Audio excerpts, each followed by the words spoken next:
বিয়ের আগে বউরে বলে দিবেন, শোনো বউ, আমি কিন্তু বড় তেড়া যুবক, আমি কিন্তু 2 নম্বর পথে কামাই করব না। অতএব অন্য মানুষদের বউদের মতো সকাল বিকাল শাড়ি পাল্টাবা আর 3 পিস পাল্টাবা, মার্কেটে যায় কেনার পরে বলবা শুধু কার্ডের ঘষা দেন আর বিল দেওয়া হয়ে যাবে, এগুলো কিন্তু আমার দ্বারা হবে না। আমি কিন্তু হালাল খোর, আমি হারাম খোর না।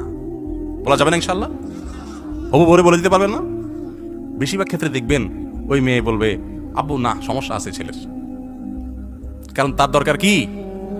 একটা চোর। তার দরকার একটা চোর, তার দরকার একটা ঘুষখোর, তার দরকার একটা দুর্নীতিবাজ, তার দরকার একটা টিন চোর, তার দরকার একটা গম চোর। সে সৎ মানুষ পছন্দ। আপনি সাথে সাথে সিজদায় পড়ে যাবেন, যাক একটা চোর প্রিয় মানুষ থেকে আল্লাহ আমাকে মুক্তি দিছে। একটা সৎ মানুষ খুঁজবেন, চেষ্টা করা যাবে ইনশাআল্লাহ। অসৎ হওয়ার জন্য যোগ্যতা লাগে না, অসৎ হওয়ার জন্য যোগ্যতা, চোর হওয়ার জন্য যোগ্যতা লাগে না, সৎ হওয়ার জন্য যোগ্যতা লাগে। সৎ হওয়ার জন্য মেরুদণ্ড শক্ত থাকতে হয়, হিম্মত থাকতে হয়, সৎসাহস থাকতে হয়। বাবাকে বলতে হয়, বাবা আমি চুরি করব না। তুমি অসন্তুষ্ট থাকতে পারো, বাবা আমি 2 নম্বর জিনিস তোমাকে খাওয়াবো না।